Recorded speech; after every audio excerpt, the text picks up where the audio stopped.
Well, what's going on? My name's Anthony. I'm on staff at Keystone Bible Church. We're a multi-congregational church in the Tampa Bay area. And right now, I just want to offer you a few minutes of truth from God's Word, something I hope that's going to encourage you and challenge you in your walk with Jesus for the rest of this week.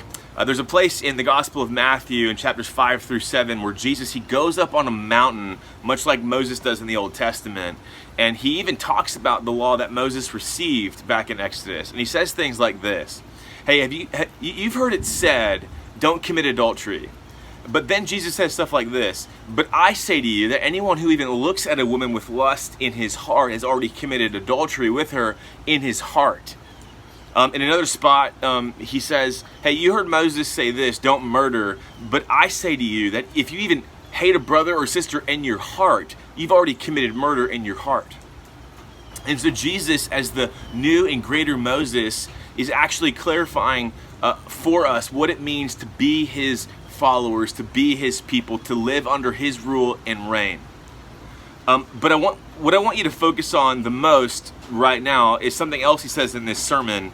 In this sermon, Jesus also tells us that as his followers, we need to discern our hearts, and he actually tells us how we can do that. He says in Matthew 7, verses 17 through 20, this. Every healthy tree bears good fruit, but the diseased tree bears bad fruit. A healthy tree can't bear bad fruit, nor can a diseased tree bear good fruit. Every tree that does not bear good fruit is cut down and thrown into the fire. Thus you will recognize them by their fruits.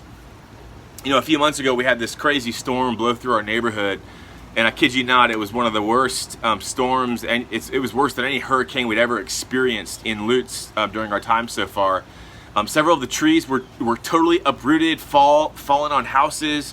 I mean, it looked like World War III went through Carpenter's Run. And as I drove around to look at the wreckage, I was shocked at some of the trees that had actually fallen over. And here's why.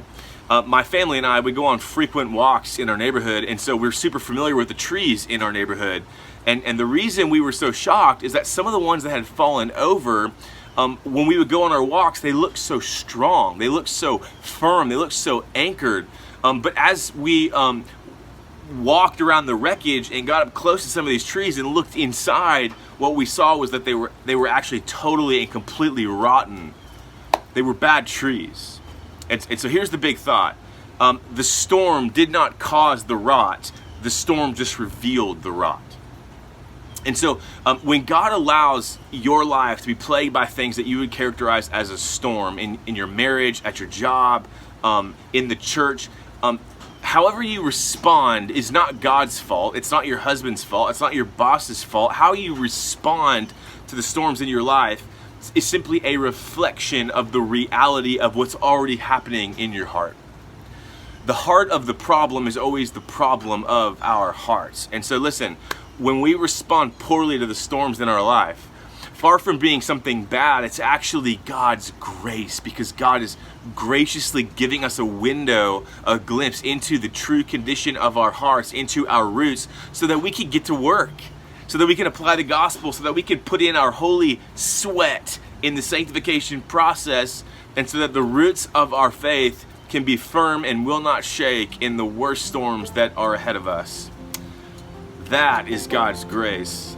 Well, again, my name's Anthony. Thanks so much for joining us on this week's edition of Midweek Morning Encouragement, and we look forward to seeing you right here next week.